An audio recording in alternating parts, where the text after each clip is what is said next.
Hello friends, welcome to my channel. आज हम बात करेंगे बौद्धकालीन शिक्षा, एजुकेशन इन बुद्धिस्ट पीरियड के बारे में। अपने पिछले वीडियो में हमने वैदिक कालीन शिक्षा के बारे में अध्ययन किया, तो आज चलते हैं बौद्धकालीन शिक्षा की ओर और देखते हैं कि बौद्धकालीन शिक्षा का उदय किस कारण से हुआ, क्या कारण थे इसके उदय होने के पीछे। तो आइए जानते हैं। बौद्धकालीन शिक्षा का जो उदय माना जाता है वो लगभग 500 ईस्वी पूर्व माना जाता है और इसका कारण ये वैदिक कालीन शिक्षा के विरोध में इसका उद्भव हुआ।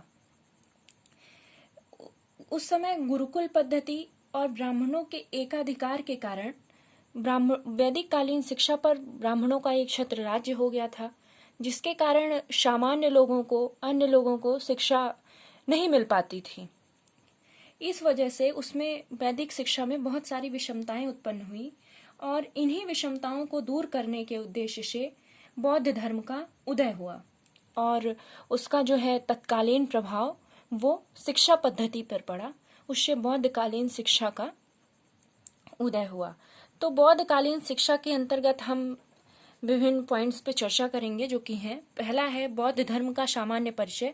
हम लोग journal introduction of Buddhist religion, इस सामान्य परिचय जानेंगे। दूसरा है गौतम बुद्ध का सामान्य परिचय, गौतम बुद्ध के बारे में हम अध्ययन करेंगे। तीसरा है शिक्षा का अर्थ एवं उद्देश्य। उस समय बौद्ध काल में शिक्षा का क्या अर्थ था, क्या उद्देश्य थे, इसके बारे में हम जानेंगे। चौथा है बौद्धकालीन शिक्षा के स्तर एवं व्यवस्था के बारे में अध्ययन करेंगे। और लास्ट टॉपिक है बौद्धकालीन शिक्षा के गुण एवं दोष के बारे में जानेंगे। तो आइए देखते हैं बौद्ध धर्म का सामान्य परिचय। पहला है बौद्धकालीन शिक्षा का समय रहा। तो बौद्धकालीन शिक्षा का जो समय माना जाता है वो 500 ईस्वी पूर्व से 1200 ईस्वी तक माना जाता है। दूसरा है बौद्ध धर्म की स्थापना किसने की। तो बौद्ध धर्म की स्थापना जो है वो गौतम बुद्ध ने की थी। तीसरा क्वेश्चन है गौतम बुद्ध द्वारा स्थापित धर्म को कहते हैं। तो गौतम बुद्ध ने जिस धर्म को स्थापित किया उसको कहते हैं बुद्ध धम्म।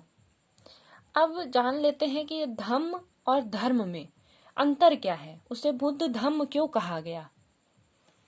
तो धम्म जो है वो देवी देवताओं का कोई अस्तित्व नहीं होता और यह नास्तिक होता है। इसमें पूजा पाठ को कोई महत्व नहीं दिया जाता, ना तो ये मूर्ति पूजा का भी विरोधी है। ये पूरी तरह से ईश्वर को नकारता है, ईश्वर नाम की कोई सत्ता नहीं है, बौद्ध धर्म का ये कहना है। और धर्म में जो है देवी देवताओं का अस्तित्व है, ये मूर्ति पूजा पर जोर देता है। और यह धर्म जो है वो आस्तिक है, इसमें भगवान के ऊपर आस्था है, लोगों की भगवान के ऊपर विश्वास है, उनका ऐसा मानना है कि भगवान है।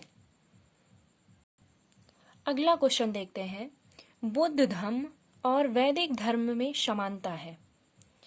चूंकि बुद्ध धर्म जो है वो वैदिक धर्म के विरोध में इसका उद्भव हुआ, लेकिन फिर भी इसमें कुछ समानताएं देखने को मिली। जैसे कर्म, वैदिक धर्म, बुद्ध धर्म दोनों ये कर्म को महत्व देते हैं। पुनर्जन्म पे इन दोनों का विश्वास है कि पुनर्जन्म होता है, एवं मोक्ष पर विश्वास। इन दोनों की जो शिक्षा का अंतिम उद्देश्य हुआ करता था वो केवल मोक्ष की प्राप्ति करना हुआ करता था। तो बुद्ध धर्म और वैदिक धर्म में ये समानताएं थीं, कर्म, पुनर्जन्म एवं मोक्ष पर ये दोनों विश्वास करते थे। अब अगले पॉइंट पे बात करते हैं, गौतम बुद्ध का सामान्य परिचय जानते हैं, गौतम बुद्ध के बारे में। तो अगला क्वेश्चन है, गौतम बुद्ध का जन्म कब एवं कहाँ हुआ। तो गौतम बुद्ध का जन्म जो है वो 563 ईस्वी पूर्व हुआ था, वैशाख की पूर्णिमा के दिन, कपिलवस्तु राज्य के लुम्बिनी वन में, नेपाल में। ये लुम्बिनी वन जो है ये नेपाल का तराई प्रदेश है, यहीं पे गौतम बुद्ध का जन्म हुआ था। अगला क्वेश्चन है, गौतम बुद्ध के बचपन का नाम था। तो इनके बचपन का नाम जो है वो सिद्धार्थ था। अगला क्वेश्चन है, बुद्ध के माता एवं पिता का नाम क्या था? इनकी माता का नाम महामाया था और इनके पिता का नाम शुद्धोधन था, जो कि शाक्य वंशीय राजा थे। अगला क्वेश्चन है, गौतम बुद्ध का पालन पोषण करने वाली माँ थी या इनकी धाय माँ थी, वो थी प्रजापति गौतमी, जो इनकी मौसी थी। क्योंकि इनकी माता का निधन, सिद्धार्थ की माता का निधन सिद्धार्थ के जन्म के 7 दिन बाद हो गया, इसलिए इनका पालन पोषण जो किया वो प्रजापति गौतमी ने किया, जो कि इनकी मौसी थी। अगला क्वेश्चन है, गौतम बुद्ध को निर्वाण की प्राप्ति हुई।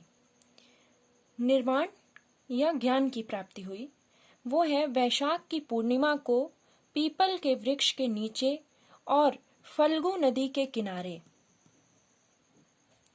फल्गु नदी के किनारे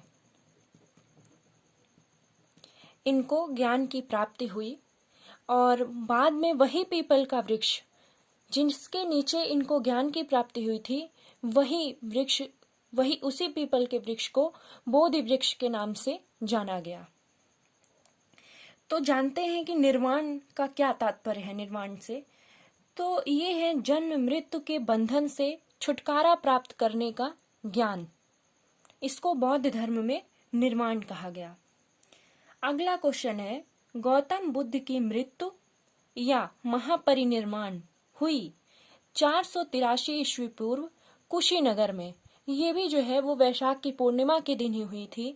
गौतम बुद्ध के जीवन से जो है वो वैशाख की पूर्णिमा का एक बहुत बड़ा कनेक्शन रहा, क्योंकि उनके जीवन में जो भी महत्वपूर्ण घटनाएं घटी उनके जन्म से लेके और उनकी मृत्यु तक वो वैशाख की पूर्णिमा के दिन ही हुई।